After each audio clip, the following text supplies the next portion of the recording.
Assalamualaikum warahmatullahi wabarakatuh. Alhamdulillahi rabbil alamin. Wassalatu wassalamu ala asrafil anbiya wal mursalin Sayyidina wa maulana Muhammadin wa ala alihi wa sahbihi ajma'in. Bagaimana kabarnya anak-anak soleh dan soleha semua? Semoga dalam keadaan sehat walafiat dan mudah-mudahan kita semua selalu dalam lindungannya Allah Subhanahu wa ta'ala. Amin amin ya rabbal alamin. Berjumpa lagi dengan Pak Rozi, masih dalam pembelajaran dari rumah masing-masing, yaitu Pendidikan Agama Islam kelas 2. Materi kita pada kali ini ada pada pelajaran ke-1 dengan tema Nabi Muhammad SAW teladanku. Sebelum kita mulai pembelajaran kita pada hari ini, mari kita berdoa terlebih dahulu agar mendapat ilmu yang bermanfaat dan diberikan kemudahan dalam memahami pelajaran. Bismillahirrahmanirrahim. Raditu billahi rabba wa bil islami dina wa bi muhammadin nabiyyan wa rasula. Rabbi zidni ilma warzuqni fahma birahmatika ya arhamar rahimin. Amin amin ya rabbal alamin. Sebelum kita masuk pada pembahasan kita, coba perhatikan gambar yang ada di layar.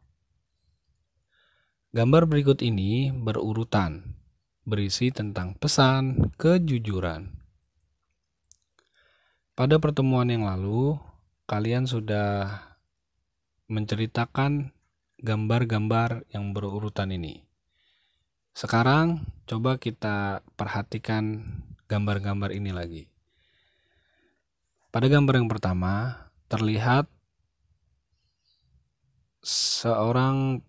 beberapa orang siswa dan siswi sedang bermain di lapangan pada saat jam istirahat. Mereka sedang bermain apa? Bermain lompat tali. Lalu pada gambar yang kedua, pada saat bel masuk berbunyi, mereka segera memasuki kelasnya masing-masing. Namun ada uang yang terjatuh di halaman sekolah. Lantas ada seorang anak laki-laki siswa mengambilnya dan membawanya ke dalam kelas. Setibanya di kelas, sebelum memulai pelajaran, anak laki-laki yang menemukan uang tersebut di halaman tadi memberikannya kepada guru yang ada di kelas.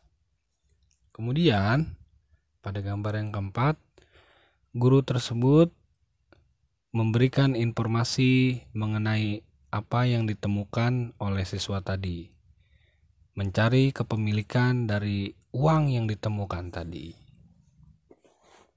Perilaku dari seorang siswa yang menemukan uang di halaman tadi ini adalah perilaku jujur. Kita masuk pada pembahasan kita yang pertama, yaitu dengan submateri sikap jujur Nabi Muhammad SAW.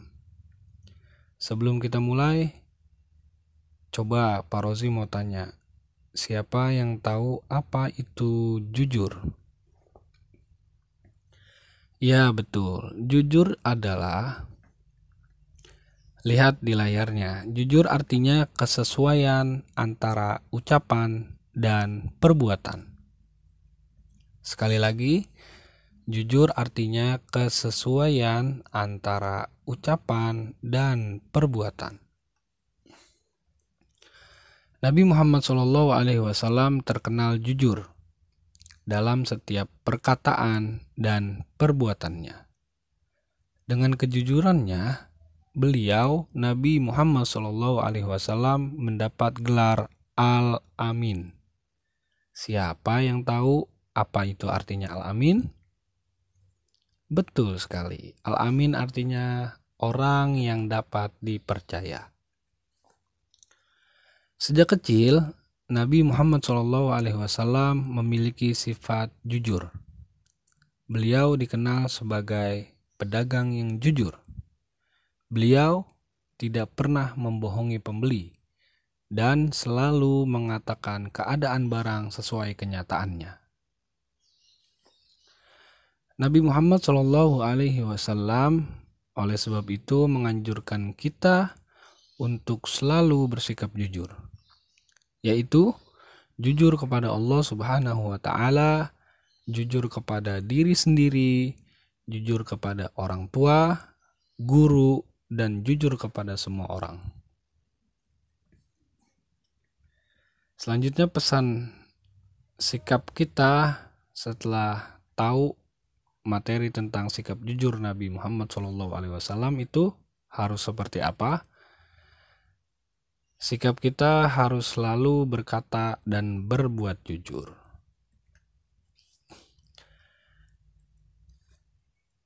Sebelum lanjut, ada sebuah lagu yang berjudul Aku Anak Jujur. Mari kita bernyanyi bersama-sama.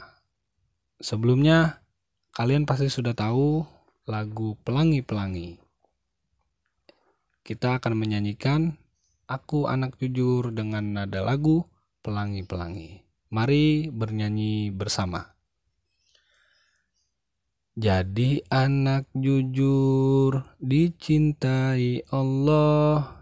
Jadi anak jujur kebanggaan Rasul. Janganlah kau ragu dan janganlah bingung. Jadi anak jujur pasti beruntung. Sekali lagi. Jadi anak jujur dicintai Allah. Jadi anak jujur kebanggaan Rasul. Janganlah kau ragu dan janganlah bingung. Jadi anak jujur pasti beruntung. Silakan anak-anak soleh dan soleha semua dinyanyikan lagu tersebut di rumahnya masing-masing. Pada pertemuan yang lalu juga kita sudah mengerjakan rubrik tabel Insya Allah Aku Bisa. Coba kita lihat rubriknya. Pada uraian yang pertama, aku selalu berbuat jujur kepada orang tua, guru, dan temanku. Yang kedua, aku yakin anak jujur akan beruntung. Yang ketiga, aku yakin anak yang tidak jujur akan merugi. Uraian yang keempat, aku yakin anak yang jujur punya banyak teman. Yang kelima, aku selalu mengakui kesalahan yang telah kuperbuat. Jawaban yang tepat dari kelima uraian tersebut adalah ya. Jadi jawaban dari kelima uraian tersebut adalah ya. Kenapa? Karena kita seharusnya harus selalu melaksanakan atau melakukan perbuatan jujur di dalam kehidupan kita sehari-hari. Dan juga pada pertemuan yang lalu kita sudah melakukan latihan ayo berlatih. Nabi Muhammad adalah teladan bagi siapa? Jawabannya adalah umatnya. Lalu yang kedua, Nabi Muhammad SAW selalu jujur dalam, jawabannya adalah perkataan dan perbuatan. Yang ketiga, berkat kejujurannya, Nabi Muhammad SAW mendapat gelar, jawabannya Al-Amin. Pertanyaan yang keempat, anak yang jujur akan, jawabannya beruntung. Lalu yang kelima, anak yang bohong akan merugi. Itulah jawaban yang benar. Coba anak-anak soleh dan soleha semua yang kemarin jawabannya masih salah, coba diperbaiki lagi. Jawaban yang benarnya ditulis di sampingnya. Kita lanjut masuk pada submateri yang kedua. Tadi submateri yang pertama sikap jujur Nabi Muhammad SAW. Lalu submateri yang kedua keuntungan bersikap jujur. Banyak manfaat yang didapat apabila kita berperilaku jujur. Apa itu? Yang pertama, ketika kita bersikap jujur, kita akan dicintai oleh Allah Subhanahu wa Ta'ala dan juga orang tua. Yang kedua, mudah mendapatkan kepercayaan orang lain. Lalu yang ketiga, hidup terasa lebih damai dan bahagia. Keempat, lebih percaya diri dalam menjalani kehidupan, lebih pede. Yang kelima, terhindar dari tuduhan yang merugikan. Keenam, memiliki banyak teman dan sahabat. Lalu yang ketujuh, mendapatkan banyak pahala dan lebih mudah dikabulkan doanya. Jadi banyak keuntungan yang bisa kita dapat ketika kita bersikap jujur atau ketika kita berbuat jujur. Itu keuntungan bersikap jujur. Lalu submateri yang ketiga, akibat tidak jujur. Apa akibatnya? Apabila kalian tidak bersikap jujur, kalian akan mendapatkan banyak kerugian. Jadi kalau kita tidak jujur, maka kita dapat kerugian. Apa saja? Yang pertama, tidak disayang Allah Subhanahu wa Ta'ala. Yang kedua, tidak disayang orang tua dan guru. Kenapa kita tidak disayang Allah kalau kita tidak jujur? Karena Allah tidak suka kepada orang-orang yang berbohong atau tidak jujur. Lalu akibat yang ketiga, hati kita menjadi tidak tenang. Yang keempat, perasaan menjadi was-was karena tidak jujur. Karena kita menyimpan kebohongan. Yang kelima, akibat tidak jujur mendapatkan dosa karena ketidakjujurannya.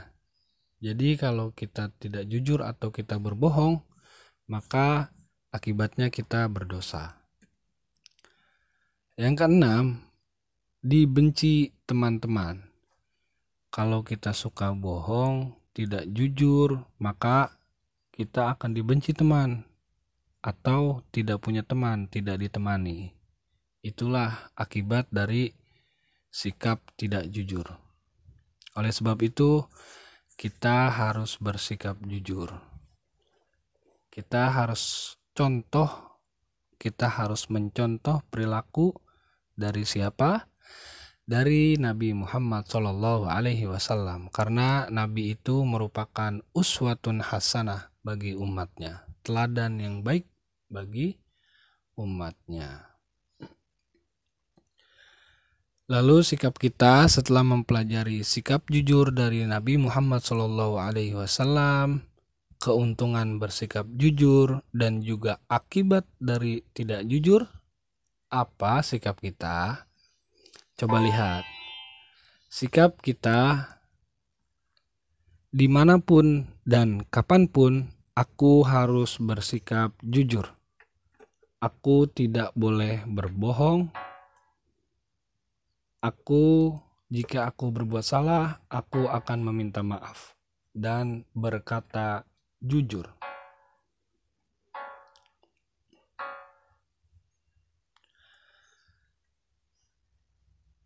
Selanjutnya, seperti biasa ada tugas dengan berisikan 10 soal yang harus dikerjakan.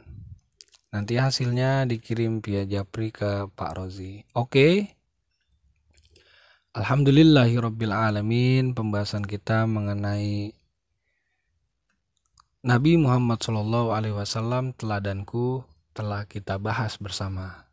Sebelum kita akhiri, sebelum kita tutup pembahasan kita, mari kita berdoa terlebih dahulu agar apa yang kita dapat, apa yang kita pelajari hari ini mendapatkan keberkahan dari Allah Subhanahu wa ta'ala. Amin amin ya rabbal alamin. Bismillahirrahmanirrahim. Subhanakallahumma wa bihamdika asyhadu an la ilaha illa anta astaghfiruka wa atubu ilaik. Amin amin ya rabbal alamin. Jangan lupa pesan Pak Rozi, tetap semangat, terus belajar untuk meraih cita-cita kalian. Wassalamualaikum warahmatullahi wabarakatuh.